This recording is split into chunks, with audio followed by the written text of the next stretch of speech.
So you and I both are tech These geeks, things, right? tech Yeah. fans, music geeks, and possibly rule breakers. So, can you share with our fabulous audience Yeah. the many things you're doing now, and then I'll drag you backwards. I'm breaking rules, which doesn't always seem so popular a lot of times. But I was actually talking to my friend about this. I grew up as you have to get backwards to go forward a little bit because Let's just still start with forwards. Right now, you're on KCRW. right, I'm on KCRW.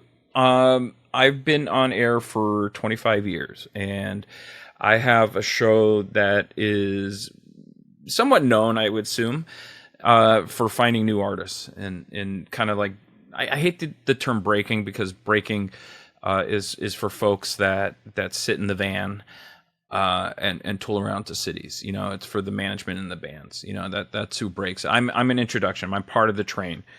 I'm no different than the place that books them and all that kind of stuff. But I have a format and platform that I'm able to play stuff. And I'm at a station, which is KCRW, which is noted as one of the top tier public radio. But we're also a station that has allowed musical tastemaking for the last 30 odd years in introducing different artists. But I'm on Sunday nights at 8 to 10, which is funny because growing up, radio was always something I was really fascinated with. And Sunday nights was those nights that I would always tune into radio. If it was Dr. Demento, my first radio gig was with Uncle Joe Benson at KLOS, which was Sunday nights, and it was called Seventh Day. If it was Dr. Ruth Westheimer, and then soon came Loveline, you know, and these were all Sunday night shows. And I'm sure, you know, you take it back, Sunday nights were always, you know, special. I'm sure, you know, Burns and Allen were probably, you know, also on Sunday nights at some point. And then Sopranos came and HBO came, and HBO knew Sunday nights were special because people usually were home. You know, the old adage is from Monday to Friday or Monday to Thursday, work owns you, right? Friday night, Saturday night, kind of work no longer owns you. You own you. You have the time and it's your time. Sunday is kind of that middle ground because work is starting to own you now, right? Now you're thinking about work all the time. It's Sunday night. You're more stressed about what Monday's going to be like. But you still have that little piece left where it's still Sunday and it's still your time.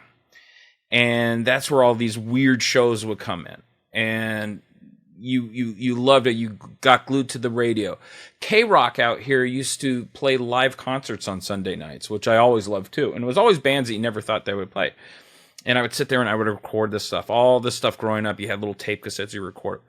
And so finally, you know, I've been on air all these different shifts and now Sunday night. And of course, now not a lot of people listen comparatively as they would have back then. But I actually hold true to the thought of Sunday is a special night, and that the hour I'm on 8 to 10 is a special time because that was the time of when I used to listen to radio specifically, you know? And again, if 10 people are listening these days, because, you know, we're bombarded with everything, it still doesn't matter because in my mind, I made it. I made it to that Sunday night spot, you know, and that's how I But that visualize Sunday it. night spot is broadcast internationally. It's on Yeah. internet radio, right? And it's internet- also recorded and available for playback whenever somebody wants on Right. the radio station. Right. Anytime you can listen to it. You know, and a lot of stuff I play is not, it's not just here from artists that may be from Los Angeles or the United States. I really dive in onto trends all around the world, especially, you know, as we're talking now, we're talking about artists that are really popping out in Nigeria with Amapiano, which is actually a sound from South Africa 12 years ago that's made its way northwest to Nigeria and Senegal and places in West Africa. And we're seeing huge blow-ups with that. I mean, from artists like Rema did the song with Selena Gomez to a new one that Rema just did with Ice Spice and so on and so forth. Odumodu Black, Adukunle Gold. And these are all different artists that are doing really good out of Nigeria. And other things that I'm focusing on are like what is trending right now out of India. So you have artists like Guru, Sid Sriram, who's actually born here but did a lot of stuff in India, and then also an artist named King. And you're seeing that, follower wise, they're looking at 2-3 million followers on socials, which is huge. And watching them how they try to assimilate to an American audience, which is not so huge. So giving that opportunity, I think, is really important, especially, working in music all these years. How can we cross, a lot of the stuff over? And mind you, it's not the indigenous sounds that we would naturally think we hear out of India or out of other countries, where some would think like, oh, how can you listen to this stuff? No, it's actually pop music that is close to westernized music. And they're using a lot of westernized artists at the same time and producers that are doing it. So, but it just comes from a different country. So it's interesting to see how. And it's kind of baked in their cultural kitchen, that it's with people locally, local performance, local groups. Yeah. Local groups. And you're consuming it from here. Are you going to Nigeria? Are you going to India? No. I live vicariously through other people's postings and all that kind of stuff. So this international consumption is coming from the same digital ether that you're then broadcasting back out to. Yeah, absolutely. And a lot of times that when we do the show, I say the word we a lot because it's not about me. It's all a collective. And, and that includes the listeners as well, because without them, we got nothing. It's exciting to see that artists that are in other countries that are responding in real time to some of this. Even if I'm on at 8 p.m., it might be 8, 9, 10, 11, 12, 1, 2, 3, 4, 5 a.m. in England for an artist, and it might be 11 a.m. in India for them. If that's. This is not the only adventure you're on. You've been doing music supervision for years. You've been teaching for years. Teaching photography, now dipping into video, because I think that's kind of fun. I think that's the next step. So I've been a photographer for at least 15, 20 years. I have about 8 album artworks out. I'm probably in like 5 different books, including, was one of the photographers for David Lynch Music. I've been shooting stuff for the station. I shot video content and music content for my own stuff for companies that I've been with. A lot of promo stuff with artists. Same in the Billie Eilish book. I mean, that's a whole other story, but we'll come back to her. We'll come back to that whole journey. I'm going to drag you backwards, back in the day. Yeah. Because you are a LA native. I was born in Hollywood. I'm a true Hollywood baby. I was adopted when I was born, and for 2 weeks, I lived in a place called Vista Del Mar. I don't know. And I was then adopted to, which is my family, my mom and my dad. And after 2 weeks, and grew up originally, I was, the first place we were was in Playa del Rey. So born in Hollywood, went immediately to the beach for about 2-3 weeks, and then they got their house in West LA in Rancho Park, back in the days, and I grew up in West LA. So for a lot of people who are not from LA, those all sound LA-ish. Very LA-ish. Very LA-ish. Very LA, not really suburbs, still LA-ish, LA sub-communities. Yeah. So LA's broken up in many communities. If you're back east, you call them boroughs. Here we just call them, where are you from, I guess. It's actually which freeway exit are you nearest, but that's a whole other LA definition there. Yeah. So you in high school were a music kid, you were a tech kid, you were a...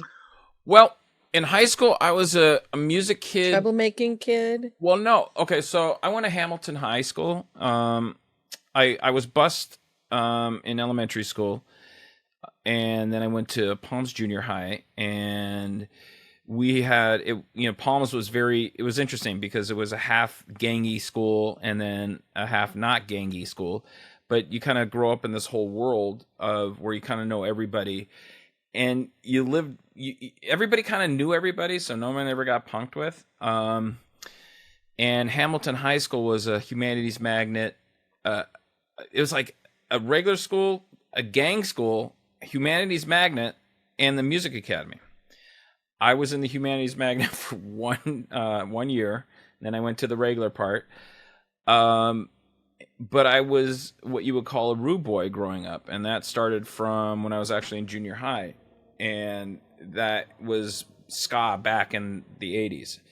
And I actually would wear, and it's funny, if I thought about this, I would have brought the clothes out. I still have my clothes, but the band Fishbone, which I've always been enamored with over the years, some of the guys went to Hamilton, but I look like the cross between the Specials and a Fishbone album cover, right? And this all started from when I was 12 years old, when I first saw this movie called Dance Craze, or actually the album Dance Craze that my cousin gave me. And I was either 11 or 12, and that kind of like changed my whole thought when it came to music, was kind of the ska and the reggae thing. And I became part of that whole subculture and culture. But funny enough, in the 12th grade, I decided to pack all that up, and I got into the idea of working in EMS and being a first responder, and actually took a class at Hamilton High School where it was a nursing class. And I was the only guy in it.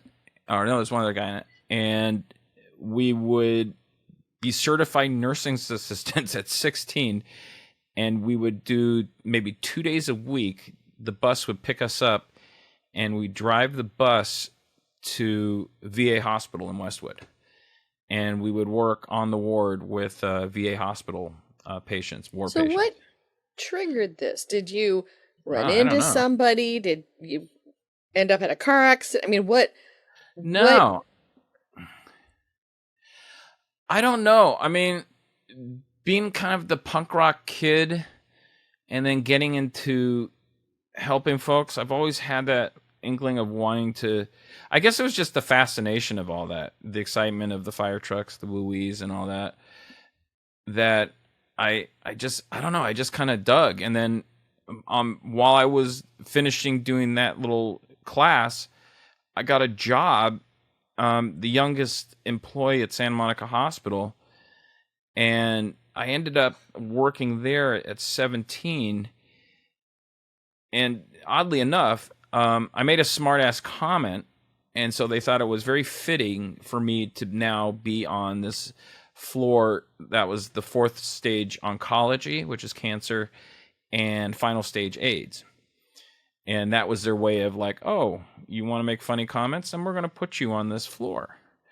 And this was, I guess it was called Ward 8 in San Francisco, which was the AIDS floor that was notorious for like the documentaries. This was Santa Monica Hospital's kind of Ward 8, but it was more based off of folks that worked in entertainment field and a few junkies here and there.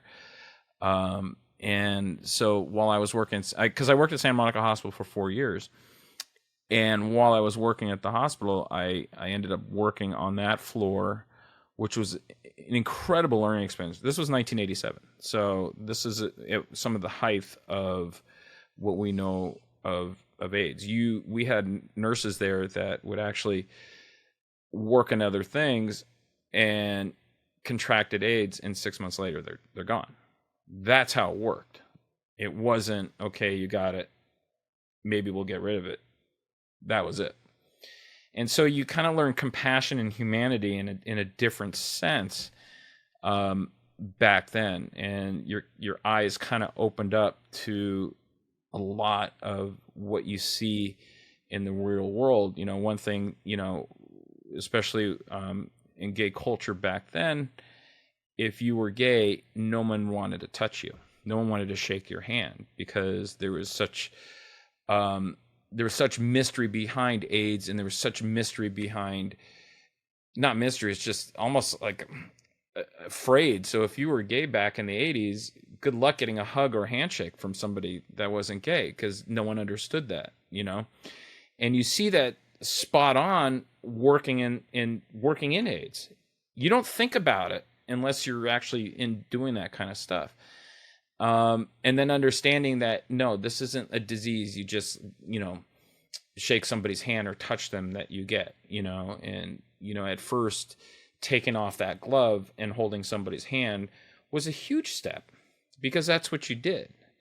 You didn't have to sit there and gown up and glove and do all that kind of stuff, because you realize these are people that are in, dealing with, and then across the board, you got like oncology, cancer, which was the same thing.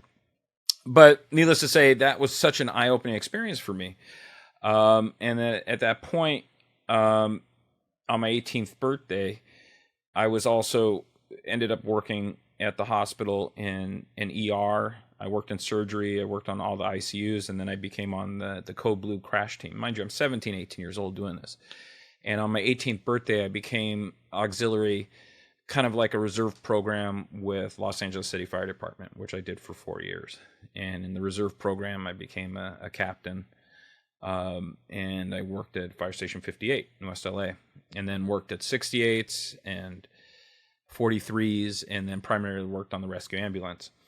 And at that point, music was still always a thing in my head, but now I was kind of like, I kind of shifted my whole personality to this EMS world.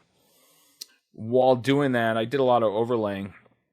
I started working on the private ambulance out here, but we were in Santa Monica, and worked at the station there, which in kind of turned me into working during the LA riots, and also the earthquake here, and so on and so forth. Became a captain there. Let's not skip the so far and so forth. So, oh, LA riots and the Northridge earthquake. Those are the two pivot points you're talking about there a bit. Yeah, I mean, that's, working EMS during that time. There, my friend Annie Nightingale, who's a radio host on the BBC, she's 83 years old now, I believe, or 82, and she just wrote a autobiography, and I'm actually in her book. She gave me 8 pages about day one in the LA riots, and I kind of discussed what it was like working during the LA riots at that time, and how oddly frightening and beautiful at the same time, cinematically beautiful, if that makes any sense, and frightening it was. The visualizations of what I saw. It was a terrible time for people. What areas were you responding in? Right in the middle. I was actually with my partner. We were on the 110 freeway, and what was it? What's the other freeway?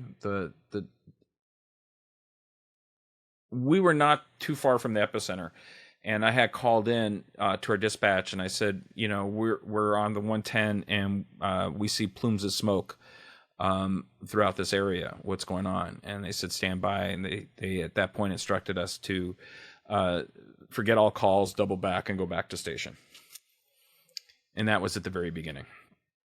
And then we went back to the station, and then at that point we were told to wait on all calls, and then we were then told to start moving up into South Central. And in the book, I described leaving the station and driving through the city on our way to South Central. So, yeah, it was a very odd day, and even the days to follow. Yeah, my memories are very different but overlapping, as I was working in downtown LA on the 49th floor of the Security Pacific building, and I was looking out the window just watching the fire start, and then it's like I get to get home. Where the heck is my husband? Where is everybody I need to find? And how do I actually drive back to my home? And ended up at some points driving on the sidewalk to get around all of the people rushing to move out of the areas they thought they shouldn't be in. And then seeing fires right outside my apartment. And I was in Park La Brea at the time, so that was a adjacent but lovely area to be in during this.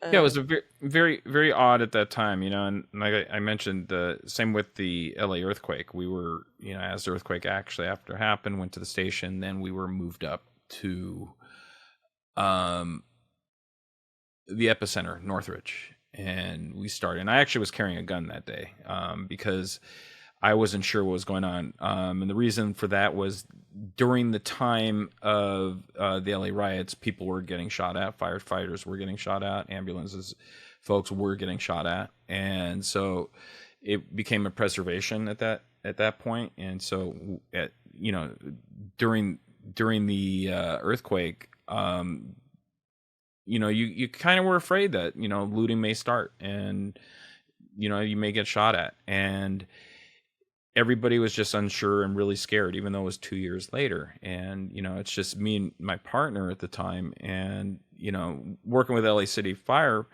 on the auxiliary thing, we had bulletproof vests they used to give us on calls. But, doing this stuff, we didn't. And I used to have a lapel weapon and one holstered on the side. And it got to the point where I finally said, okay, we're fine. I put it and left it in the bag. But we moved up to the epicenter in Northridge, and during the time of a lot of the overlapping, I started working on an auxiliary program with LA County Coroner, and that was me going out to whatever scene it was, working with the investigators, and doing on-scene forensics to when we go back to doing any kind of forensic stuff and what have you, and seeing seeing some of the people that were victims in the apartment that kind of toppled down after being out there saving people from apartments that got topped down, to seeing the people that were responded as we go back to the corners. It kind of did a little number on you, and I finally decided there was, two reasonings. I got a CD a few years prior of a band that we'll get into, and I started working with that band for 2 years, and that kind of changed. That band changed my life in the way of I want to get out of EMS and I want to get right into working into music. How did you meet the band? Well, I met the band again. I was a letter writing fool. And I got the CD, and I loved this band, and I did it anything and wanted. I always had the personality as if I wanted to get something or do something, I would make it happen, right? And a few years prior, I answered phones at KLOS because I loved radio. I wanted to be on an ambulance because I loved doing that. I wanted to know more about this band because I really liked this band and saw something in this band that I probably only felt a few times before, and wanted to be part of it. That band was Sublime. And working with them for 2 years, and I would write letters, I would call, I would do whatever it is. I go to Bleecker Bob's and find some videos of the band, that bootlegs, and I find bootleg CDs. And I would tell them, hey, I got these bootleg things. Can I come in? I want to show you this stuff. I want to work with this band. This is who I am. This is what I'm doing. All this kind of stuff. And they finally let me in, and I ended up working with the band for 2 years, working for promos at Gasoline Alley, which was, or Skunk Records, which was all part of the same thing.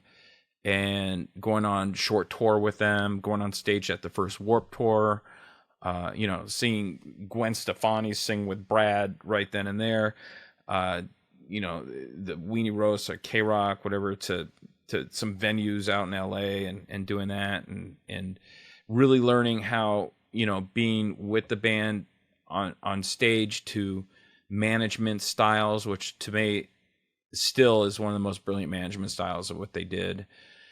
And working kind of in a label system without, and here I am still doing the ambulance stuff on the opposite days, and working with this band on like Tuesday, Thursday on my days off, because we did 24-hour shifts on the ambulance. So you are a letter writing fool, but you also, though, don't let stuff stand in your way. Is there anything at this time that you tried to do that didn't happen?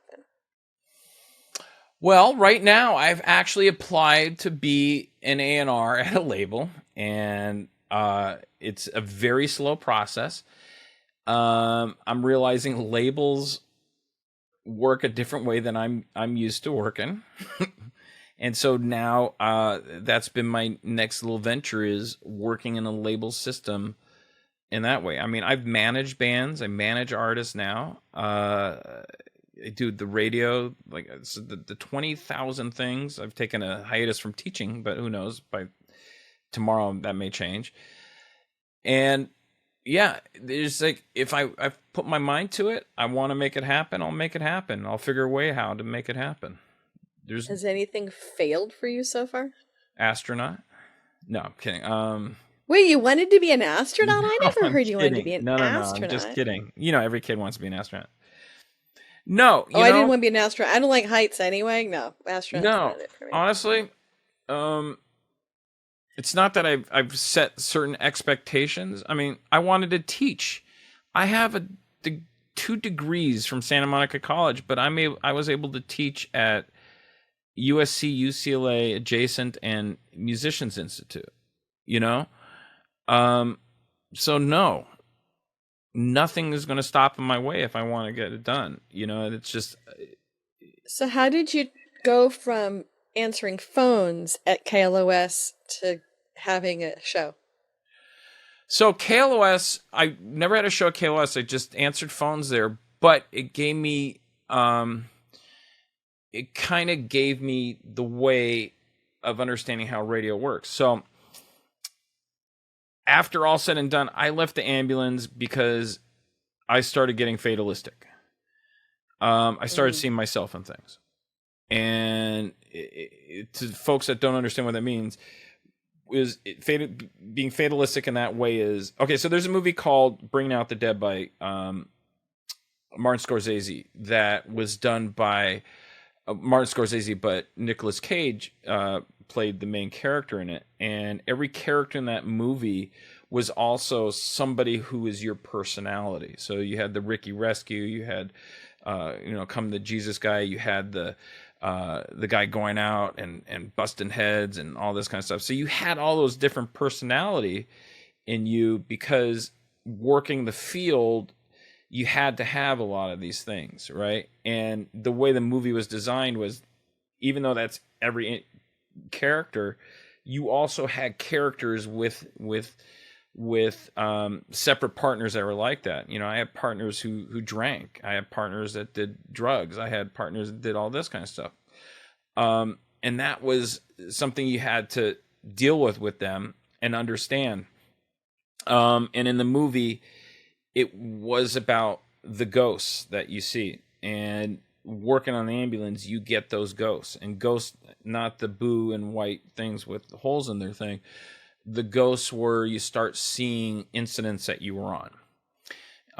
You start remembering things that you saw all the time. This is very similar to what folks in military and war kind of go through. I mean, you could say there is things of PTSD with it. I don't know. But I will tell you, for this, I would see incidences in my head repeated over and over and over again. I still do. And for me, it got to the point where I had to actually see my face in people that I was coming to. And I didn't like that anymore. So it was time at the time to then move more into music. And then you spent 2 years with Sublime. And then how did that shift gears for you? Well, then by chance, my mom's assistant at the time, my mom had a company. was vice president at Fox Sports Music, and they were building Fox Sports Net Music. And I had been brought in with 3 other folks to Fox Sports Net Music as one of the principal architects of this new music department. And to give an idea, we had something like 17 O&O, which is owned and operated channels, 5, 6 channels from National Geographic to golf, to live shows, to 5 live shows a day. We were responsible on music, to almost 10 scripted, to promos, to the whole 9 yards. And they use over maybe 2 million cues of music a year. And so there were 3 of us that kind of worked in this world, and I was just fascinated with now working in music. And this was the 90s, and oh boy, in the 90s you could just go anywhere if you worked in music. And getting able to work in this field, and and finally leaving behind that whole EMS stuff, which I so wanted to do too. And I gave 10 years of my life for that, and I was content. Because I did it. I wanted to do it. I wanted to work this. I wanted to do that. And I did it. I made that happen for me. Now I can move on to my second part of my life, which is my love of music, which I was as a teen kid. And now I get to work with bands that I admired. And I can't believe this stuff. Like I said, Fishbone was like a band was my favorite band, still is. And they did a theme song for us, working with all these other bands, and seeing this live, and being able to go, all this cool stuff was just like another dream, was a hobby that became, a career. And doing that at Fox for 6 years. But during that time, I got a secondary job, like most kids at that time did. One first was Starbucks, and then I left that, and then worked over at Museum of TV and Radio. And I got a job at Museum of TV and Radio because I wanted to learn more about radio. I wanted to learn more about how TV worked, and I learned it vicariously through watching it. So I would listen to these old shows on radio, like Roscoe, who is still a guy I still use his words. He said, "The mind excursion, the true diversion, the hippest of all trips." And that's how he began every show. And I to this day use that. And Roscoe originally started in LA, then moved to New York. And I would listen, and I would study. And I would study all these radio guys, like how they did all this stuff. And one day, while I was there, Michael Stipe had a session. And KCRW was sponsoring the session. And it would be live at Museum of TV and Radio. And I was a fan of KCRW's. And I thought, let me ask, because my father always told me, he says, no one's going to knock on your door. You got to ask if you want something.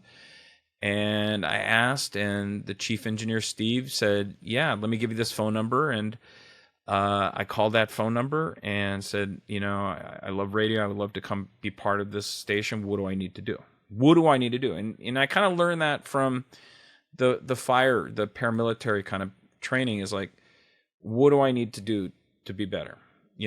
It was always like you were always trained. You were trained to ask your captain, what do I need to do to take your job?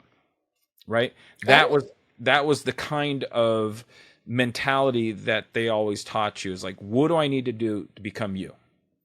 I want to take your job. What do I need to do? Wow. And so you kind of learn that kind of thing. It's like, okay, I want to work at the station. How do I now work at that station? Right? So I'm going to stop you and back up a little bit. Yeah. What did your parents do?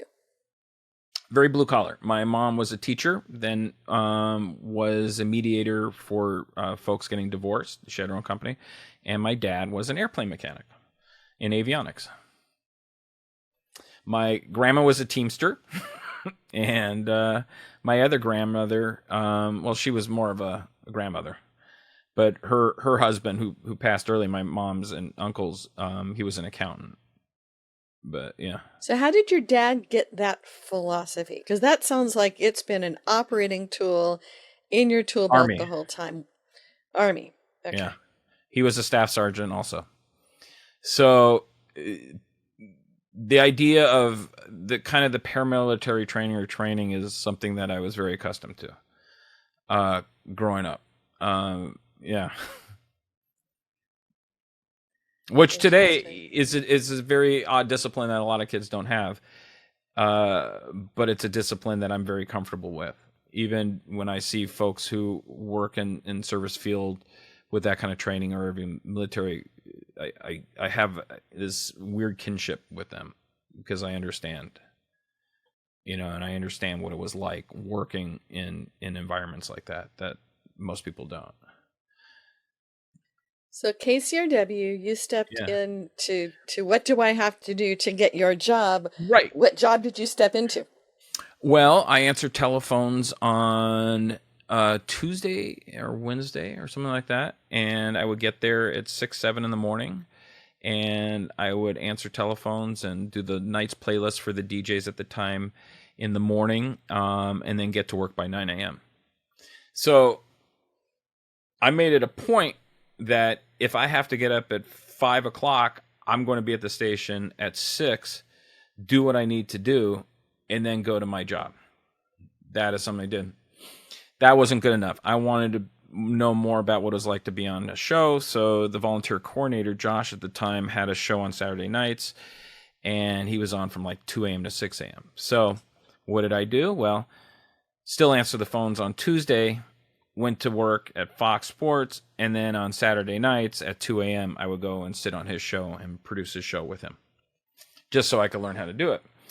As time went on, I made a tape, and one day, one of the DJs who was on wasn't feeling well and had to bow out, and they couldn't find anybody, so they said, "We heard your tape. We would like you to come on and be in, come in the station." I thought, "Oh, I'm just filling in, being producer." I'm like, no, you're coming in. You're on.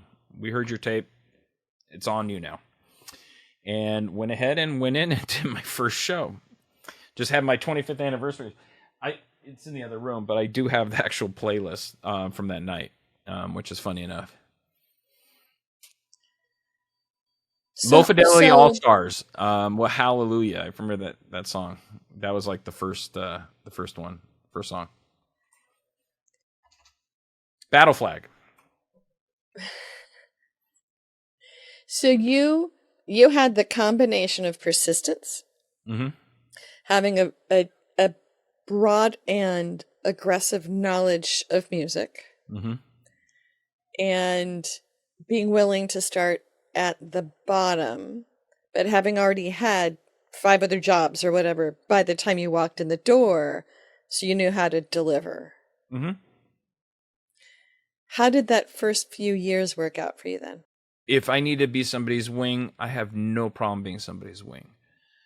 And because the outcome for me isn't about me, it comes from the we, and that's part of that training. You're with a bunch of folk, and you got 12 folk that work in a station, and there's nobody that's going to outshine anybody, right? You shine, we shine, we all shine type thing, right?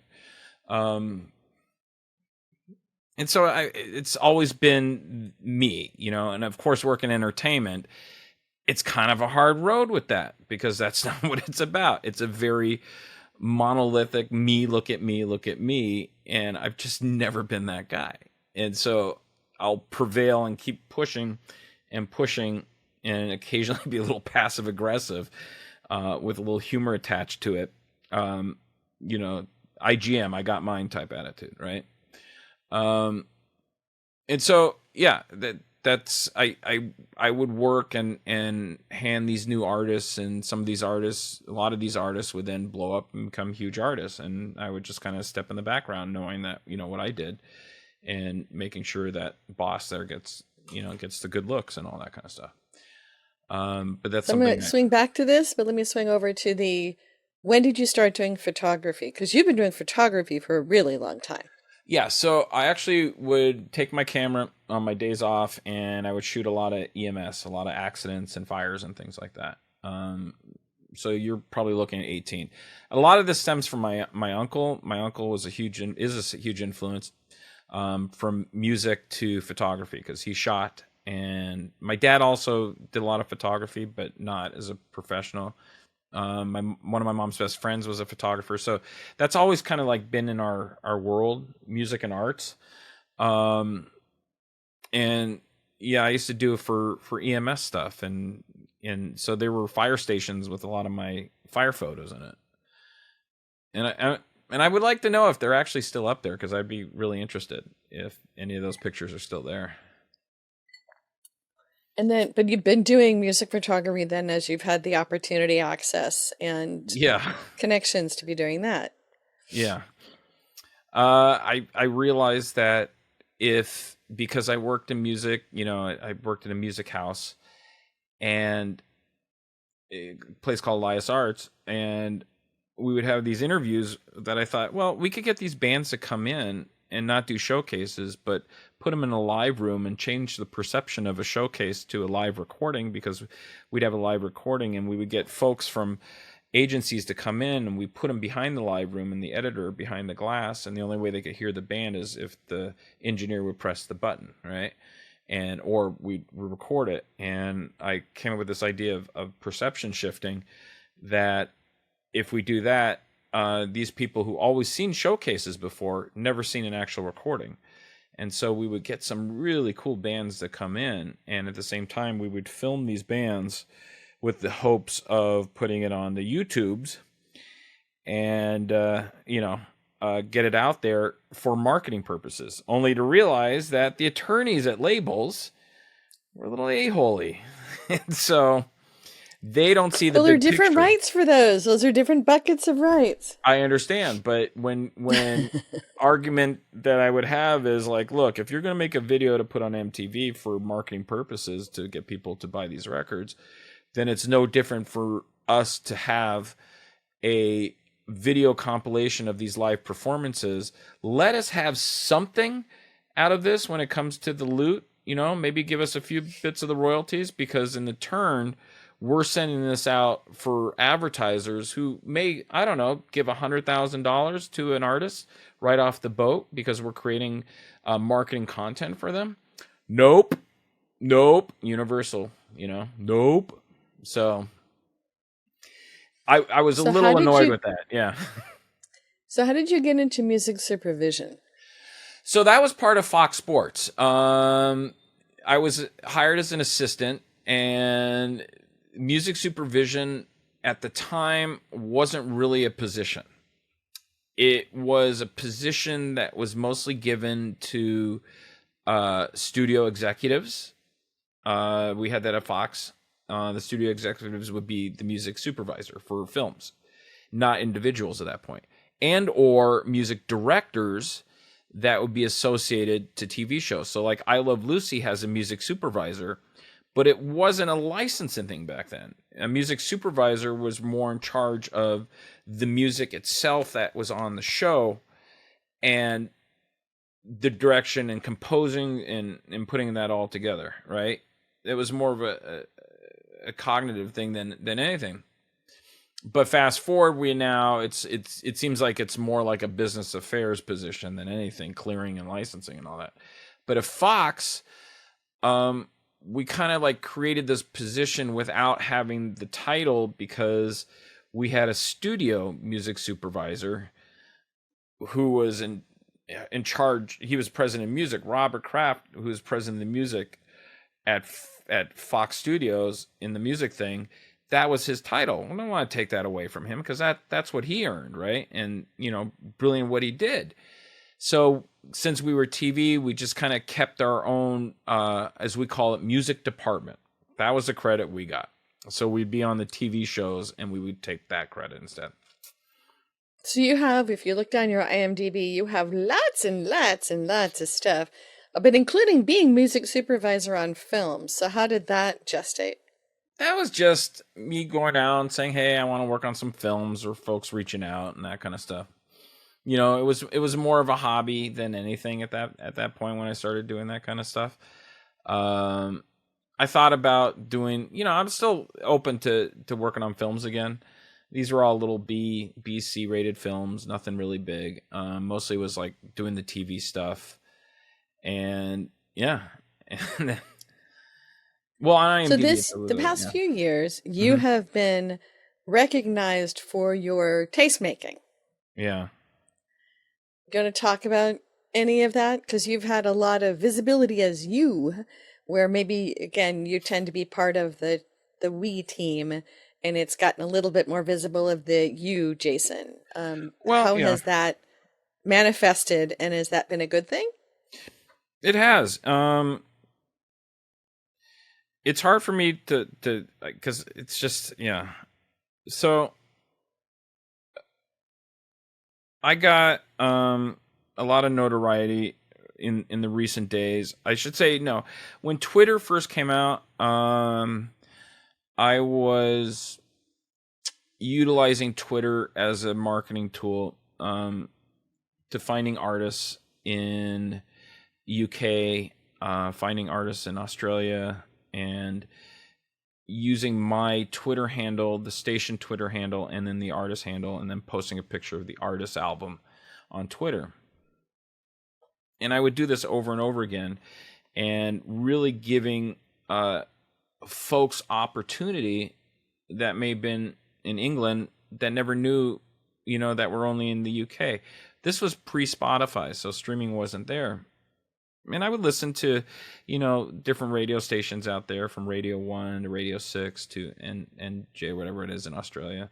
And I'd study and learn, what's trending, what's working. I would use Shazam as a barometer. And my friend had, no, this was prior, but I would use Shazam as a barometer and kind of look to see what's trending in different countries. And then I would start playing some of these artists here in the United States and utilizing Twitter as a way of a marketing tool to get that move forward. And then it got to the point where I would start meeting a lot of these artists on the personal, and playing them on the radio. And, as time just went on, I would see myself on one sheets.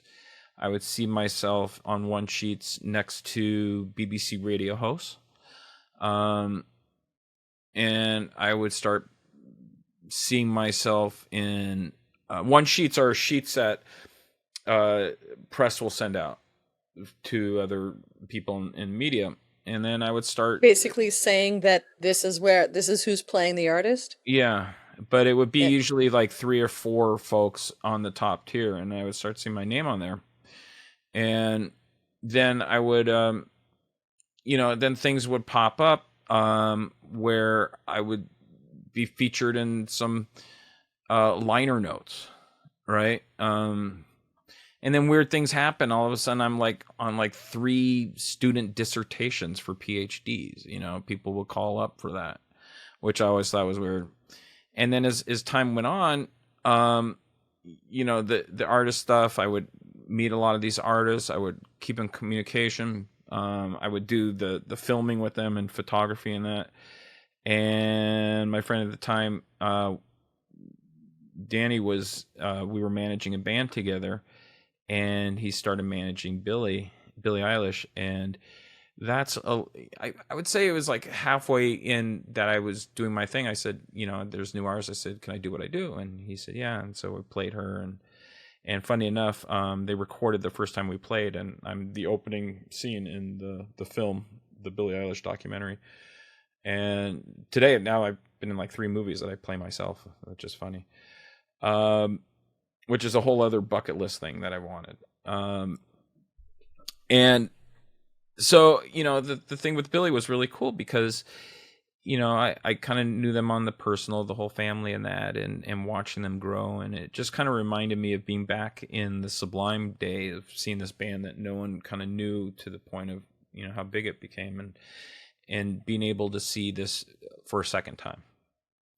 And it was quite fascinating for me to see the growth of something. And funny enough, taking pictures of her first show to her second show, and a Canadian character named Nardwar has me as a question.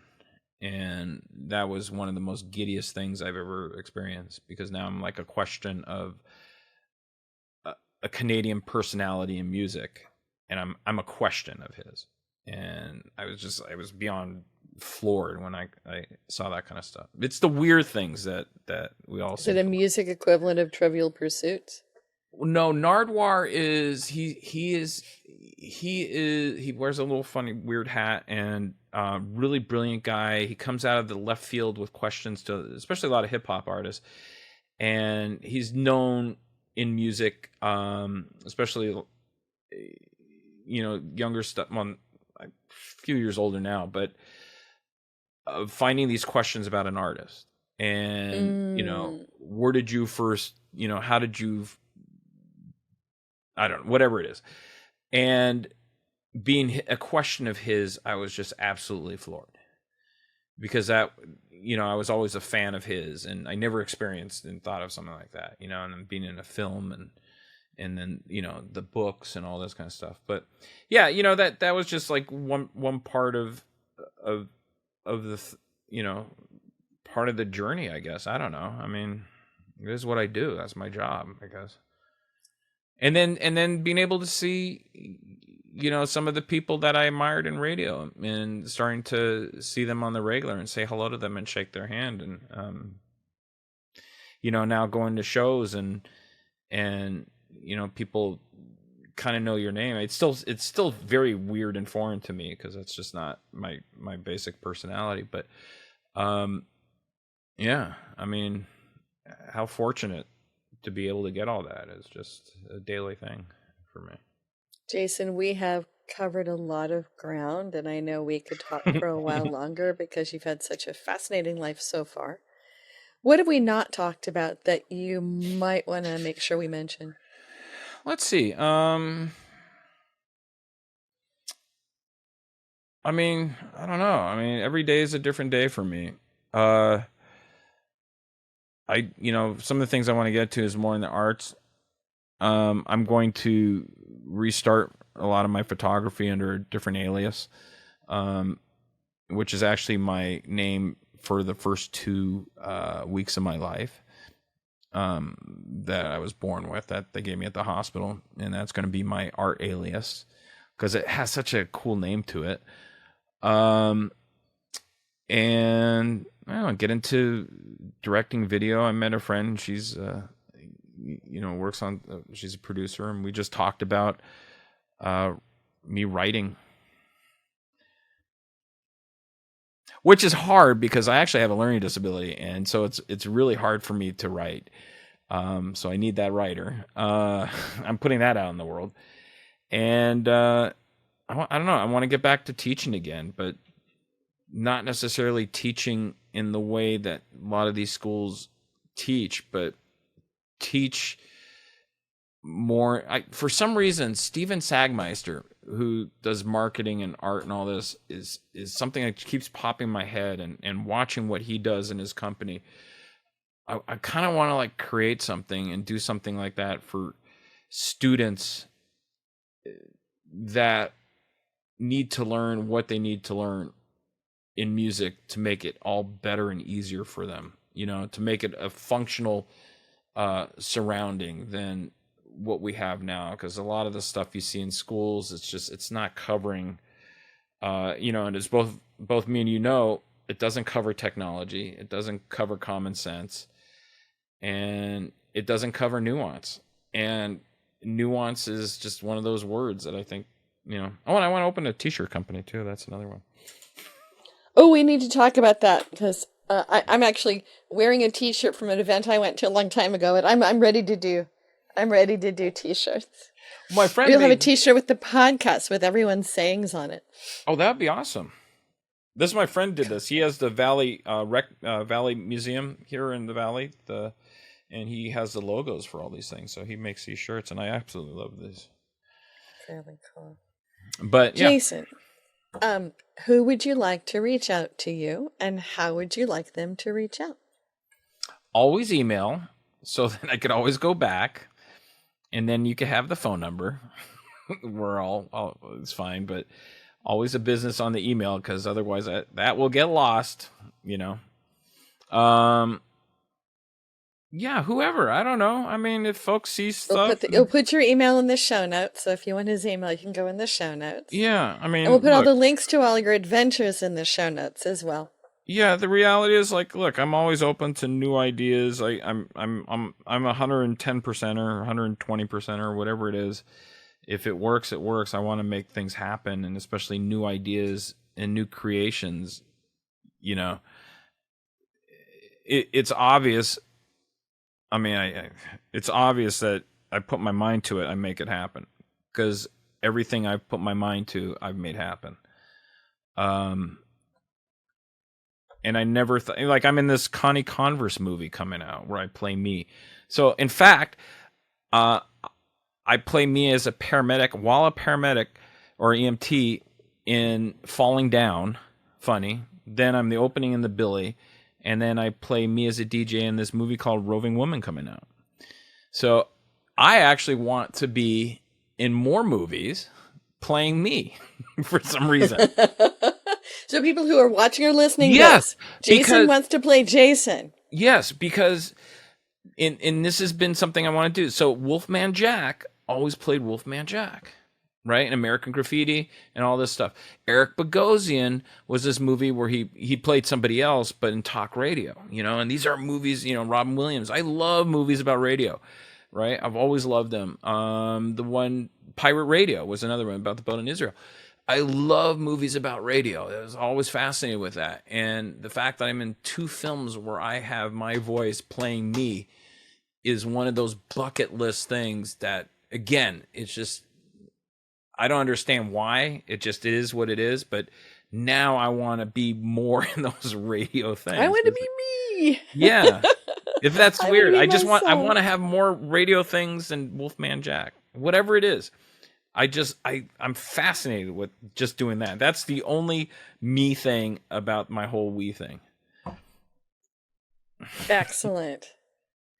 Legacy. Jason, thank you for joining us. And for anybody who wants to have Jason be Jason, contact Jason. And otherwise, Jason's continuing his wonderful adventures, and we'll have lots more detail in the show notes. Thanks for joining us.